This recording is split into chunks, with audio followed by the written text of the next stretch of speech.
Hey, it's John Alpic. Welcome back to the show, and welcome back to the latest edition of The Live Cut. Premise of this series is to talk about live albums that don't get enough love or recognition. Before we discuss the album we're about to do today, let me introduce you to my distinguished guest. You no doubt know him from a shitload of YouTube channels these days. You'll see him on the Contrarians, you'll see him on Grant's Rock Warehouse, you will see him on Slogan's Rock and Metal Extravaganza. And this is his third appearance with me on the live cut on my channel, John Alapic. It's always a pleasure to have my friend Webb Vandiver back to the channel. Hello, Webb. How you doing? I'm doing wonderful, John. I always love coming on your show because, you and I share a lot of the same, we like a lot of the same music and our love for Little Feat. Yeah, Little Feat has kind of morphed into what we're going to talk about today because I think they're kind of connected, especially in the way they play and the way they sound and all that stuff. So cool. Absolutely. So, Webb suggested this live album.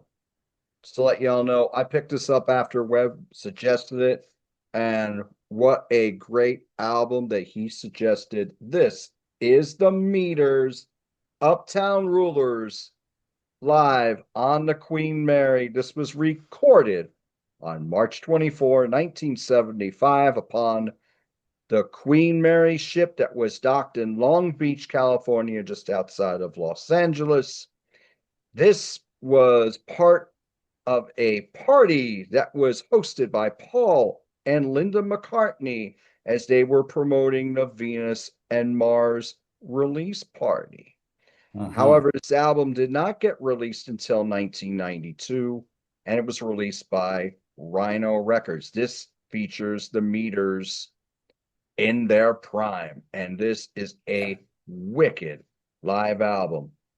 The performers that were on this album are Art Neville on keyboards and vocals, Leo Nascitelli on guitar and vocals, Ziggy Modellesti, or also Zigaboo, or Joseph Modellesti, on drums and vocals, Cyril Neville on percussion and vocals, and Kung Fu George Porter Jr. on bass and vocals.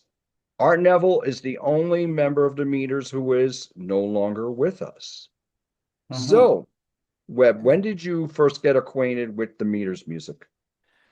Well, I can almost pinpoint it. It goes back to I started playing drums, seriously kind of at 16, and I wasn't really listening to any funk music and just playing with friends and stuff. And we went to college.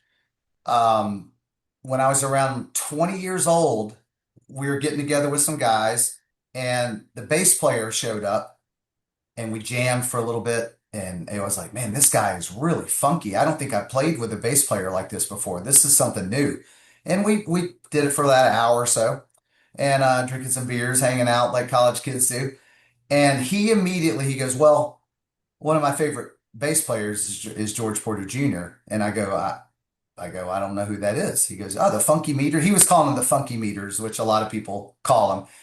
And I said, no, enlighten me. And so probably over the next couple of months, we'd get together a few times and he just we would stay after like and just hang out and he had a cassette of I don't know, I think it was like a comp or something. I don't know if it was Fire on the Bayou or whatever it was, but Okay. I loved it immediately. And I started saying, wow, this drummer and the rhythm set, but all of it, not just the rhythm section, which drives the band, but actually they all drive the band. It's four engines, going together.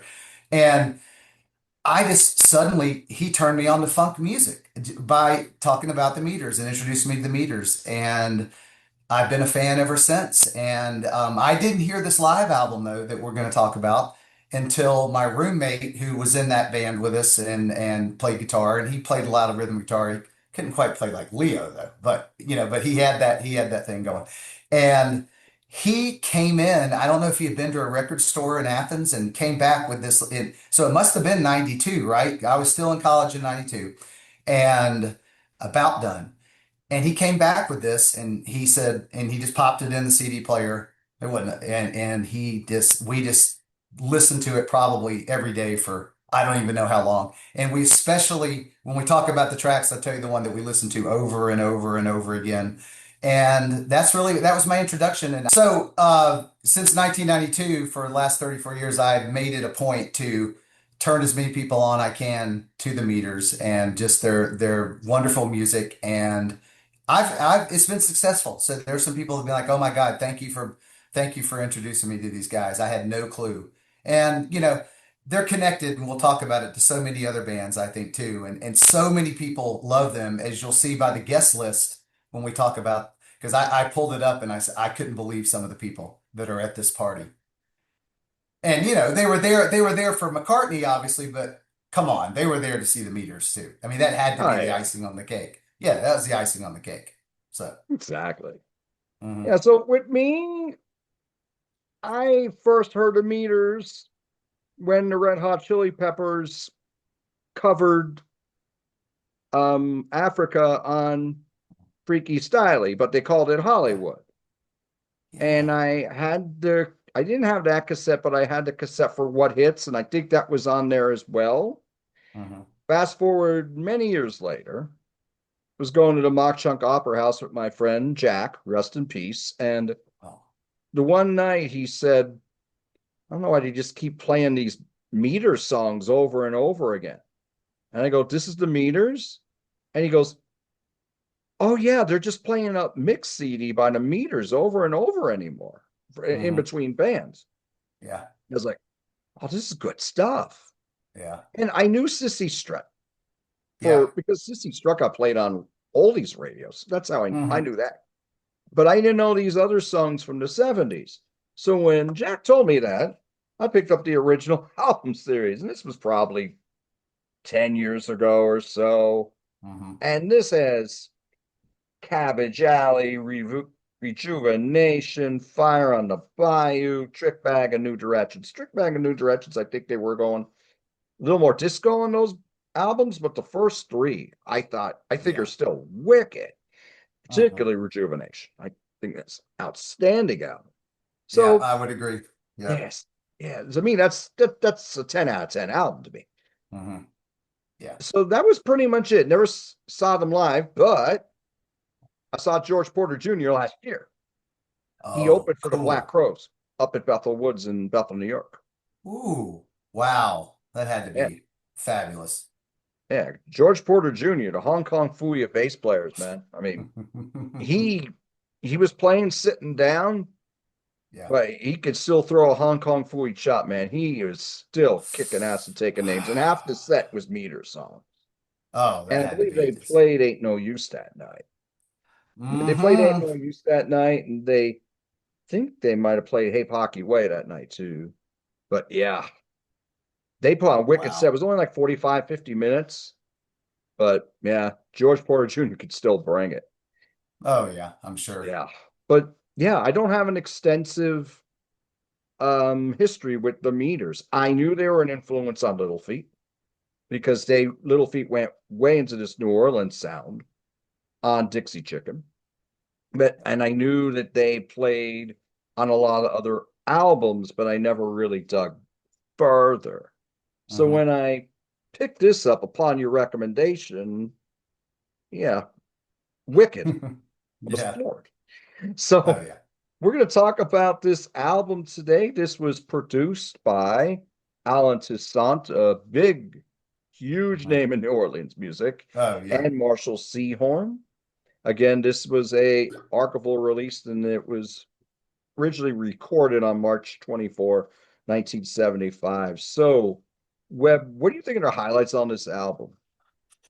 Wow. Okay. So what's great is when I recommended that we do this on for the show, I had not listened to it in a long time, and it just kind of came into my head, because I Right. figured that would be something great for us to talk about. So I went back, and really up until just a few weeks ago, I started listening to it again, and I remember just that feeling that I had listened to with my friends back, right out of into college and right out of college is when we listened to it a lot in our mid 20s. And I remember my best friend, still my best friend, wanted to play It Ain't No Use, which is that 10-minute jam where they just showcase everything. And I mean, if anybody wants to know what the meters can do live and what and how they sound and how they just interlock. I mean, together, and they just sound like they're having so much fun playing with each other. And they improvise, but yet they know they can predict everything the other guy's going to do. They were just that well-oiled of a well-oiled machine. And so it ain't no use obviously sticks out as always my favorite part of the whole record. But when they kick in, the guy comes on and introduces them, and he says, if I mentioned how many bands they played with, we'll be here all night or something like that. So that was funny because they played with LaBelle. They backed LaBelle on the famous one, Lady Marmalade, on that Right. whole record, I think. And they played almost on every song. I think Little Feat played a couple songs on Robert Palmer's "Sneaking Sally Through the Alley," but I Yes. but mostly it's the meters on there. And so I mean, come on, my God, Robert Palmer loved him, and obviously Lowell George and everybody else loved him too. But so he comes on, he talks about that. Then it kicks in the Fire on the Bayou, and it kind of they just get the groove going, they get the beat going, they let it kind of simmer, for about 2.5 minutes, and they finally start singing. And you just have to picture, I mean, I don't know how many people were on this Queen Mary. I mean, but you can tell by the applause. To me, it sounds like 250, 350, maybe at the Right. most. I mean, it doesn't sound like 1,000 people. It doesn't sound like 500 even. It sounds like, a star-studded celebrity of like 250 or something, like a VIP kind of thing. And I just picture everybody just dancing. I can just see like Paul McCartney and Linda McCartney probably dancing and everything. And I'm going to list some people that I saw that were also there too. But, they just lay down the groove with Fire on the Bayou. And of course, this was after Fire on the Bayou had been released. And so it was Yes. kind of like maybe in the middle of the tour for that, right? And they're not going to say no if Paul McCartney comes to knocking. So they're gonna well we'll postpone this show and go do that. But you know what? So Fire in the Bayou goes through, and I love it. Africa is, and I think that's on Rejuvenation, isn't it? Yeah, it's on Rejuvenation. Yes. And that beat, and I don't know if I can't reproduce it but it's that, I can't do it on this, but it's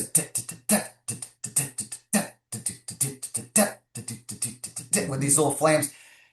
He didn't invent that beat, I don't think, but man, it sounds like he invented it. It sounds Yes. like Zigaboo invented that. And you hear it again on Fat Man in the Bathtub, Mhm. Richie Hayward. Um, well, that came out in '73, so I don't know. Maybe he heard it. I'm sure deeper in their catalog, and because they had some singles and all that stuff. He probably did that beat, but anyway, those two guys had to love each other. So I love how Africa goes, and and then it goes into Ain't No Use, like I said, and that's the standout. That little bread cover, Make It With You, is kind of, I don't know. I mean, it doesn't do too much for me, but I remember we always would skip over that when we were listening to it back in the day. Just I think but they made it their own. They do a lot of covers too, by the way. The Meters They do do. like they do like Come Together by the Beatles and all that stuff. And I was in a band that we covered Come Together, but we tried to do it like the Meters. We didn't quite get to that level, but that was the format we did. And then what about when they do Sissy Strut, Cordova? It's that little medley. It goes on for like 10 or 11 minutes. And Sissy Strut, of course, is their probably most recognizable song. And Cordova is kind of like almost like a part two kind of. So that those just meld Right. right together. And then, in the chord progression they go right into It's Your Thing, by the Isley Brothers. And then you're like, love the one you're with, but it just flows. They were just Yeah. so seamless, right? With that, they were just so good. Like you said, they were peaking when this album, I think it's 74, 75. I know you were talking about Rejuvenation, and I think that's when they were peaking 74, Yes. 75. And then I I would agree. totally agree that they kind of like those last couple albums. There's some good stuff on there, but it's kind of like it's smoothed out a little bit. It's kind of took off the edge a little bit, right? And then I love when the Rock and Pneumonia, Boogie Woogie Flu, that's another, as they said, jam bands or, funky jam bands can just meld. They can just do those medleys and just switch. Just when somebody does, you're out there dancing and all of a sudden they switch and that just gets everybody even more energized. And I love it. Liar. What about Liar? I mean, they do a hell of a cover of Liar, you know. Version of And Liar is fantastic.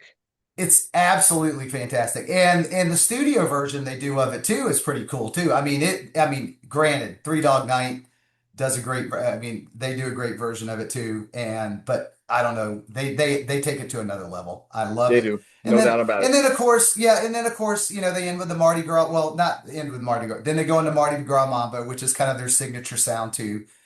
And I just picture everybody on this boat have with a cocktail or whatever, smoking a cigarette, smoking a J, whatever they're doing, and they're just having a hell of a time. And I bet their butts are shaking the whole time. I just feel like everybody was probably moving on that ship. The ship was rocking. I feel like it had to be rocking to the meter's funk. And then Hey Pocky Way, which is probably their second favorite, I mean, or most recognizable song, which is on Cabbage Alley, which is a cool one too. They're kind of, I still, like you said, Rejuvenation and Fire on the Bayou, I like better, but there's some great stuff on Cabbage Alley too. And, I mean, I don't know if they played longer or I don't know if I read that maybe they had more or was this maybe just because the set, how, I didn't even look to see how It was long. just under an hour. It's 59:26. Okay, so maybe they just got hired for an hour. Paul said, "Hey, we'll pay you for 60 minutes of music," and they probably said, "Hell yeah!" Yeah, I and they mean, had they Professor said, "Hell yeah!" Longhair on the bill too, playing his New Orleans piano thing. Oh, okay. See, I didn't even. Glad you mentioned that. Yeah, I it's in didn't the know. liner So, notes. Yeah, oh, he was so part of it what? as well.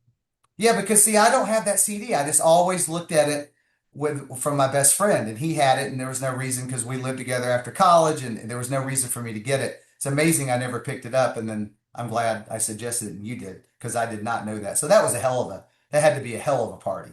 So Oh, no doubt about it. for anybody that just wants to hear funky, syncopated New Orleans, it's hard to describe. I mean, I don't know how else. You take it from here and just describe how you think that.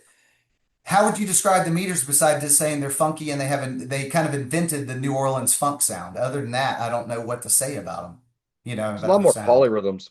I think they're Oh yeah, yeah. like a lot of funk is down to it's basically about that bass line and that groove. Mm-hmm, mm-hmm. But these Yep. guys can really jam. Yeah, yeah. Like George Porter isn't just a funk bass player. Uh-uh. A lot of times he's just doubling the guitar line. Sometimes he's playing a counter line. The the polyrhythms on here with when you have a drummer and a percussionist in here, Mm-hmm, mm-hmm. and how they're weaving in and out is just Oh, so it's just, interesting yeah. and very, very danceable. Yes. But it's like some funk could be like, simplistic, Mm-hmm. but they're not. I know. Like the groove may be the basis of the song, but when they Mm-hmm, stretch something out, they mm-hmm. go off into another world. I Oh mean, yeah. they're so interesting live. I mean, Yeah. not Oh very yeah. energetic. And And you it's mentioned the medleys. Yes, yes. the Sisty Strut Cordova, it's your thing, loved the one you read is very seamless. Yeah, it Yeah, just love the one you're with, but it doesn't sound like Steven Stills. no. It sounds funk, but Mm-hmm. it blends right in. It's Yeah. absolutely wonderful. The Yeah. vocalists are great in this band. Yes. Yeah. It's the thing The they can all sing very well, and that's something with the wonderful instrumentation you have throughout. mhm. They're all very good singers. Yeah. Yeah. Just sing Oh, Make It without a With doubt. You. And I don't think it's the Brett version. David Yeah. Gates Oh, yeah. wrote that. Hmm. I'm not going to say it's like that, but they do make it their own and it doesn't really feel out of place. It just No. we're just going to slow it down for a little bit because we just hit you with a ton of funk for the last 25 Yeah. minutes. Oh, I know. Good Lord. You're right. Yeah. So, the Fire on the Bayou, Africa, it ain't no use. That triple threat Oh, right there I is know. astounding. Oh, yeah. It is absolutely wicked. I Hmm. love how it starts out with the percussion and the chants, and it's just getting louder and louder Hmm. before they go into that bass line. Yeah. Leo Nocentelli, wicked guitar player. I know. And I know. but he's not showy. Oh, He's throwing things in for effect and for color. When he gets to shred, he he's a great player, but he doesn't uh-huh. shred too long. No, It's no. just going in, doing your thing for about 20, 30 seconds, and then coming out. But all of his lines work perfectly within all of these songs. Oh yeah.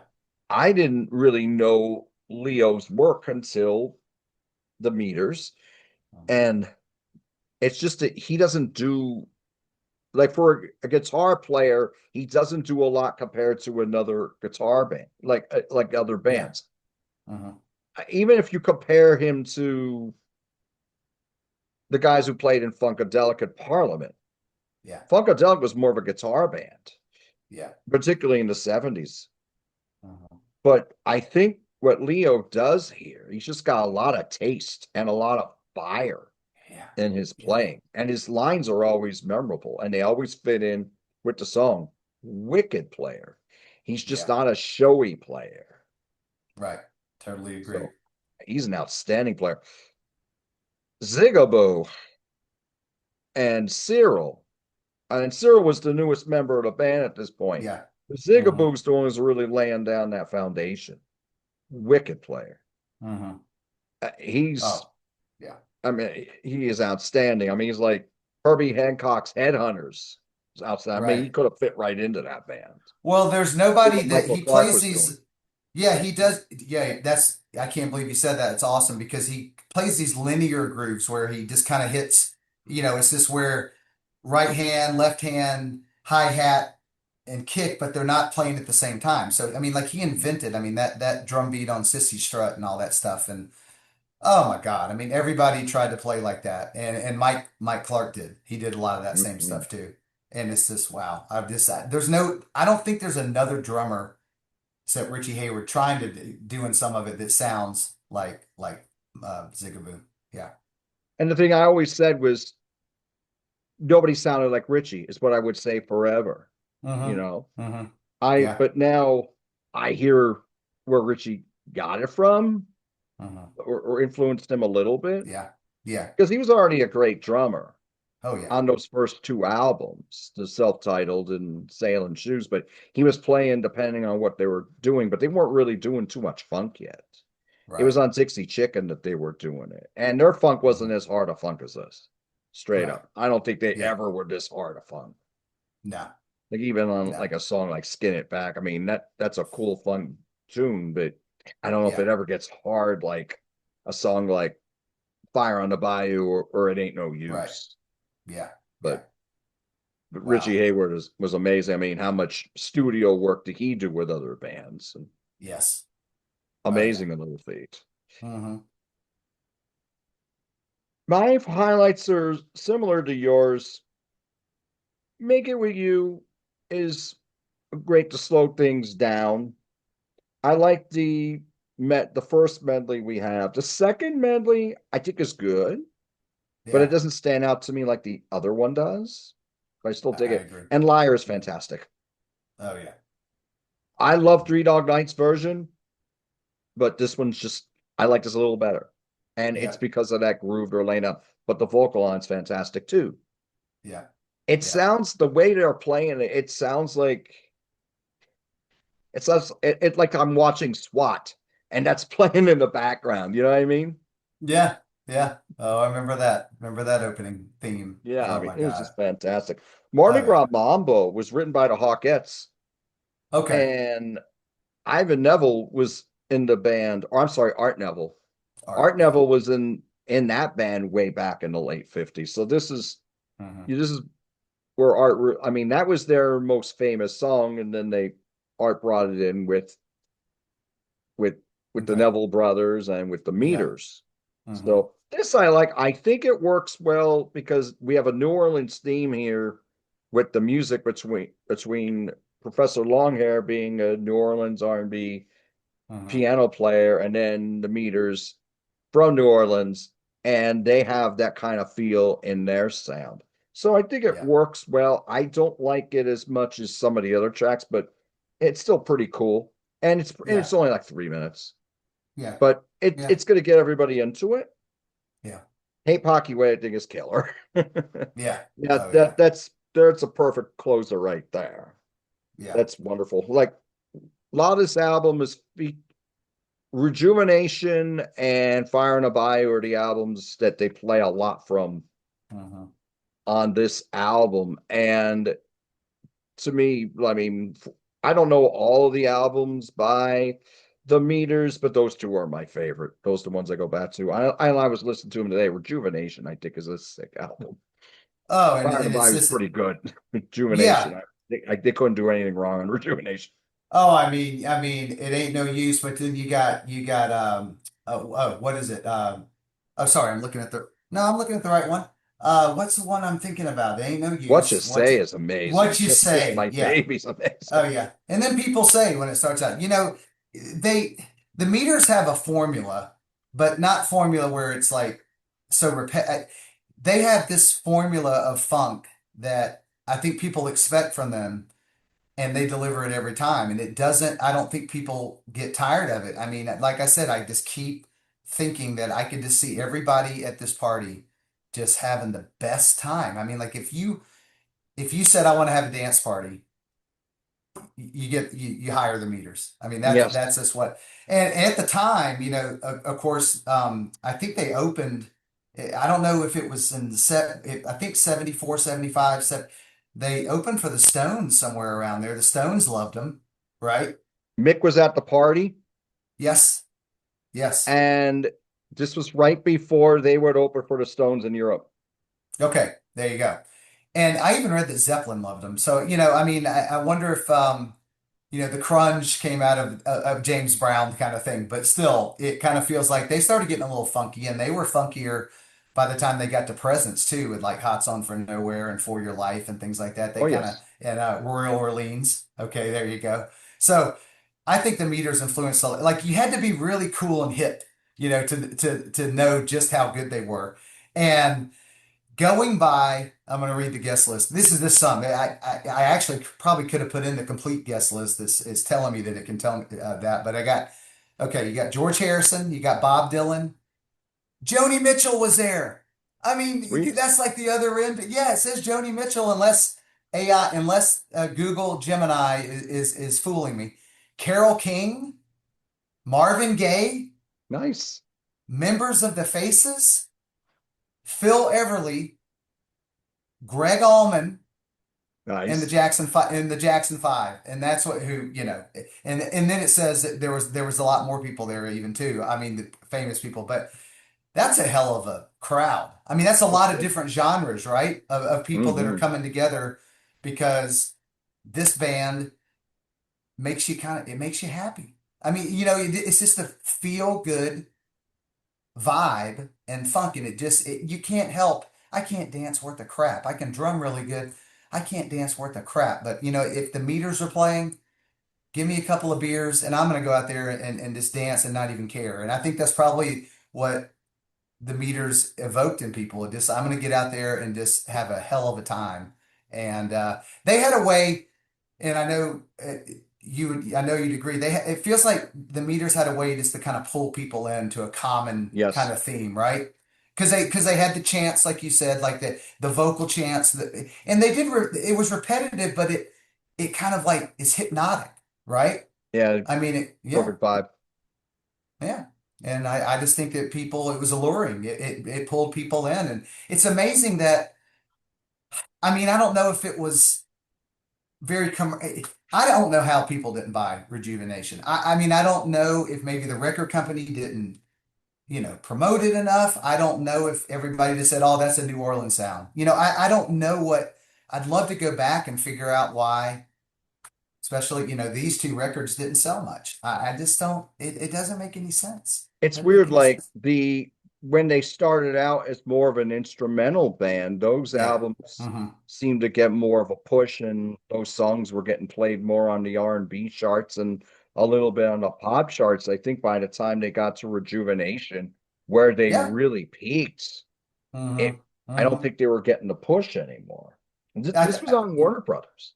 yeah, I mean, you're right. Because I'm looking at, so So on this awesome comp, Funkify Your Life, which like it has 43 songs. It has the Josie years here, and then it has Okay. on disc two is the reprise Warner Brothers years. So yeah, I mean the Josie years they got more promotion with Sissy Hmm. Strut with the like the instrumentals. Here Comes the Meter Man, Livewire, Sophisticated Sissy, Right. Ease Back. Oh my God, Ease Back. You gotta hear these. I know that collection you have just starts with Cabbage Alley, right? Correct. But they do have a self-titled just called The Meters, I think, or Here Yes. Come the Meters, from like 69 or Yes. 68. Right. I mean this if you haven't gone back, if anybody hasn't gone back and listened to just, even though it's just instrumental, again, it just pulls you in and it's just it makes you so happy. But yeah, most of these, a lot of these are instrumental. Tippy Toes, it goes, dun-dun-dun-dun, bum, bum, bum. Primus covered it on their EP Miscellaneous Debris. And, Oh, and okay. I had never, okay, and so that came out and like I went through a little Primus phase for a couple years and saw them live when they opened for Rush for the I like Primus a lot too, but I've never picked up Miscellaneous Debris. well, it's all covers. That's Have a Cigar. I know we're going off topic here, but it's kind of related. Right. They do a great version, I think, of Have a Cigar by Pink Floyd. I've They heard do their version of that. yeah, and they do Invader by Peter Gabriel. And there's a couple more on there. I can't remember what they are, but Tippy Toes is on there. And it's just Hmm. a minute and 40-second, jam of them. And I have not, I think I heard that before I heard the Meters version. And I Okay. mean, it's just the Meters version is great. The Primus version is, I'm going to tell you, it's just about as good. Um, but oh, I Need More Time is a really cool song. It starts out with this big organ swell, and it sounds very R&B. And you think, okay, where's this going? And all of a sudden, it just turns into this unbelievable riff by Leo, funky riff, and then they just go off into this funk, and it's just really cool song. So, despite we're talking about this album, but I wanted to say let's just keep talking about the Meters. But if anybody out there sees this, and it's on Rhino, and I don't know where. I mean, I guess I don't know if I ordered it or if I bought it at a store a long time Wonder if ago, it's still but I've available. had it.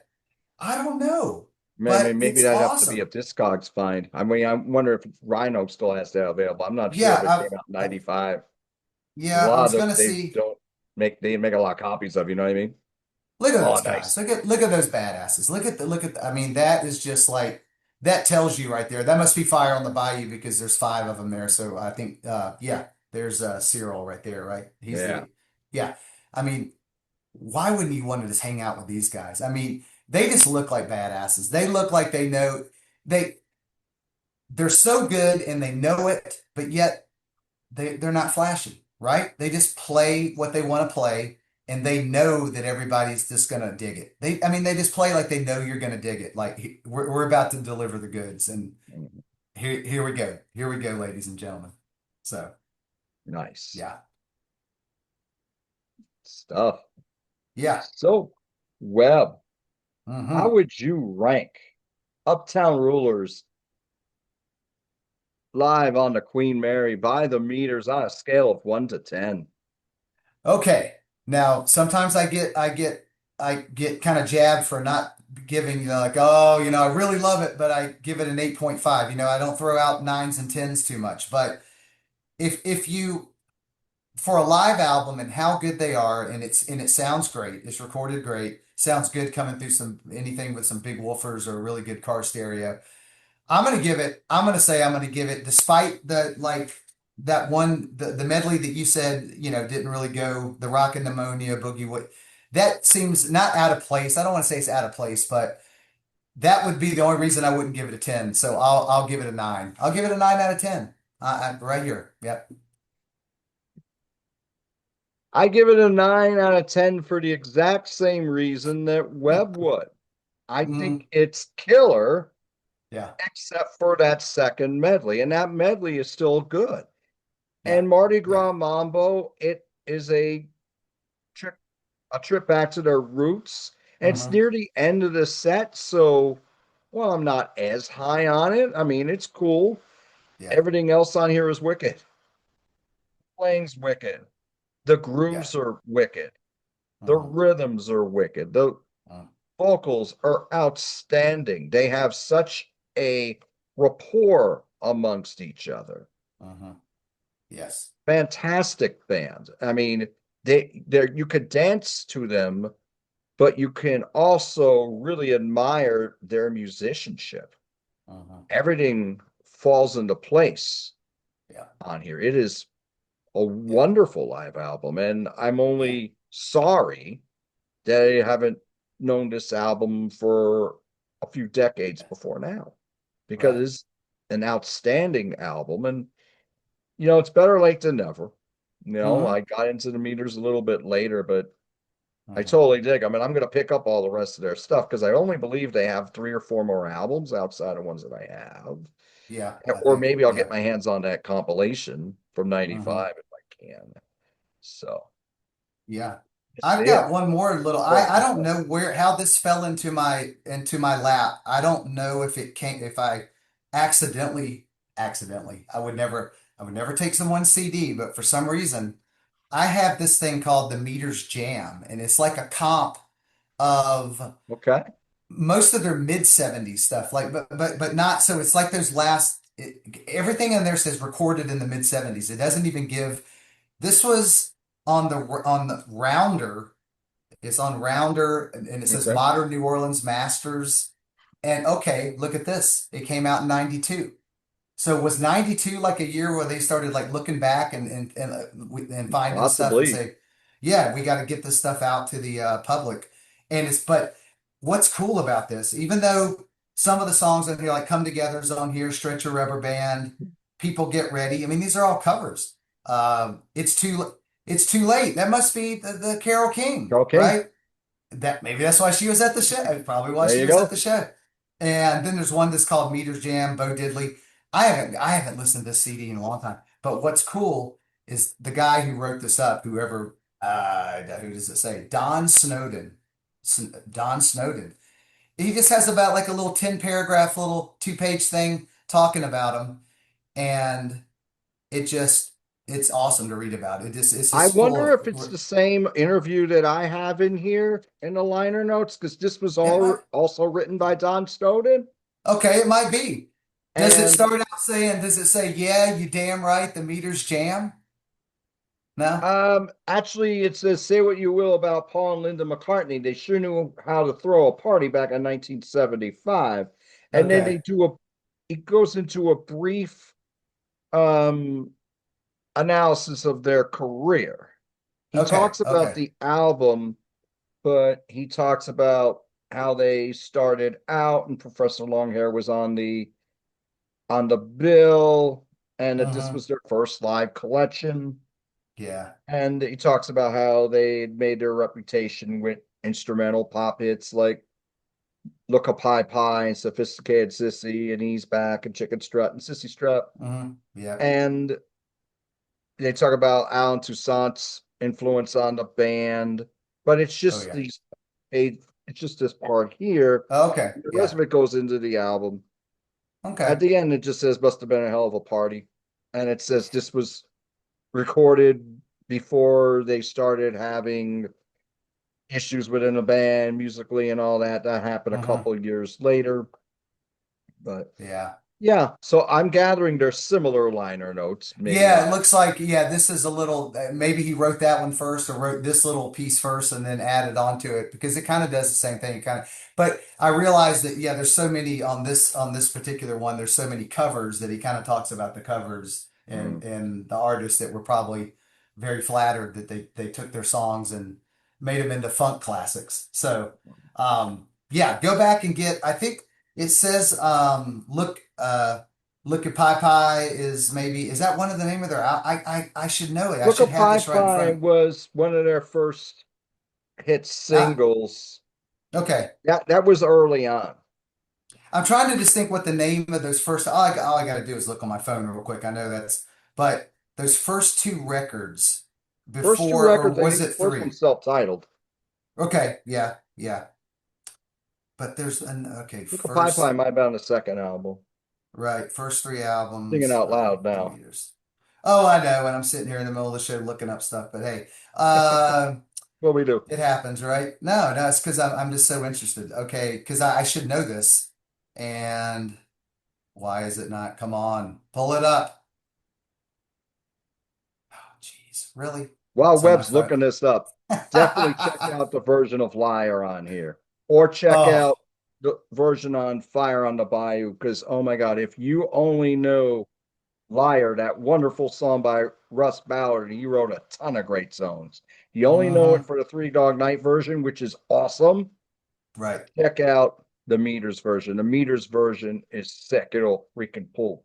It'll take the paint off your car. It's so It awesome. will. It will. I mean, I don't know how, I'm also, I just got a memory of riding around with my best friend with his windows down in his Ford Explorer that he just drove to hell. I mean, that he ran that thing crazy. He would jam um, a lot of the instrumental stuff like Ease Back and things like that, and just play it as so loud that he was blowing his speakers, but he didn't care. And we were the happiest people just driving around, just listen to the Meters. I mean, it just really, that's just what this band does. It just makes you feel good. Okay, so after all that, taking all that time, the Meters was in '69.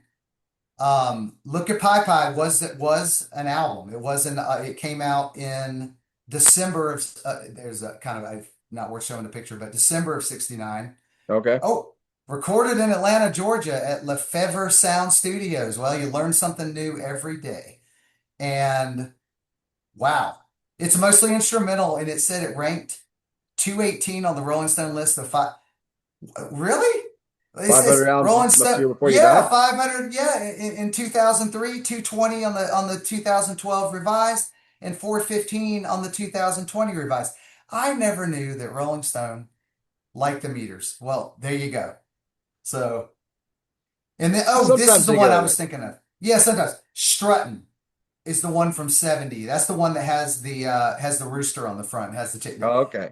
Struttin' is a good one. That's when they kind of really start. I I don't know if it's all I don't know if it's all instrumental, There's a cool but picture of the Meters right here. This must have been before Cyril joined the oh band. This is right on the yeah, back of that the CD I here. I bet that's probably Rejuvenation because Cyril wasn't on. Did he not? I don't think he joined He until joined the band later. I mean, he wasn't yeah. with the There's band too long yeah. at the time of this And recording. yeah, I mean, the rejuvenation, of course, I just love that cover. But then Oh, look at that picture. Look at that picture. Okay, that says it all. If you can see that picture of George Porter on the back. I mean, he just looks like okay. he's just probably staring. It looks like he's looking up. He's probably looking back at Ziggy. Look, small stage. See, they would throw parties in New Orleans down in the French Quarter or anywhere in any of the neighborhoods, and it would just be an all day. I think it'd be an all day thing. I mean, they're playing. I mean, that looks like thousands. I mean, that looks like thousands of people there. It's probably New So Orleans.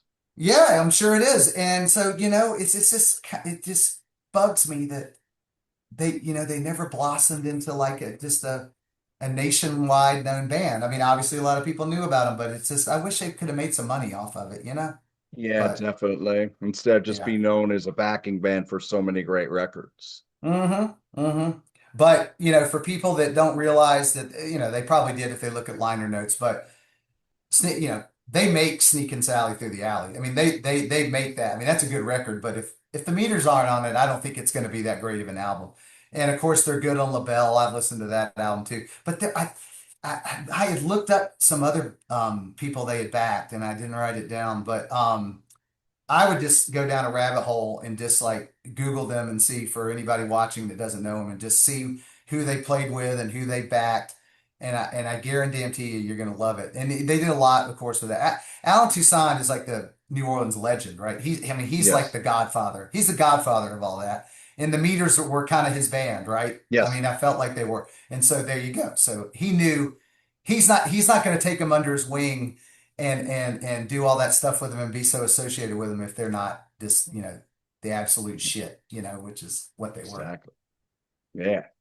All right. So we're discussing Hmm. the Meters, Uptown Rulers, live on the Queen Mary. Mhm. Very strong archival live album. Kicks ass and takes names. What do you all out there think of the Meters? Do you know the Meters music? Do you only know them as backing musicians? Do you only know them for Sissy Strut? Or do you know them for this wonderful mid 70s period that they had? I mentioned Ivan Neville before. Ivan Neville, I believe, was Art's son or grandson. Hmm. I think so. Maybe it was Yeah, Art's yeah, son. He yeah, I had a think so. hit back in the 80s called Not Just Another Girl, and I mistakenly threw that in there. I But think I got, that's a I would pop have to song. listen That to ain't a that. funk song.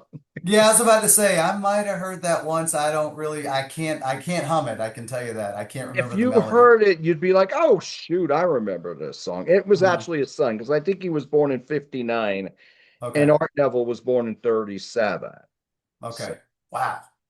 And yeah. he's still alive, born in 37. Art passed in Oh, no, no, Arts. 2019. That's right. Okay, sorry. All the My bad. other Cyril's still alive, and all the other members are still alive, and Brian probably playing the occasional gig. Mm-hmm. So Mm-hmm. let us know what you think of the Meters music. If you've heard this album, if you've heard Rejuvenation, their self-titled debut, Fire on the Bayou, Cabbage Alley, or any other albums, if you ever see them live, or if you saw George Porter Jr. recently, please let us know in the comments. Webb, thank you so much for recommending this album, for joining me today Yeah. and giving us your history with the Meters. Mm-hmm. This is a fantastic live album. I'm glad that you brought this one up. I'm glad we talked about it today. So thanks, Oh, Webb. yeah. Yeah, it was an absolute pleasure to do it. And I know I went off on just a lot of meters and all that Yeah, it's stuff, all good. but yeah, I'm so glad that I recommended it. Yeah, Awesome. I Cool. am glad you did as well. Thank you all Yeah. so much for joining us today. We'll talk to you soon.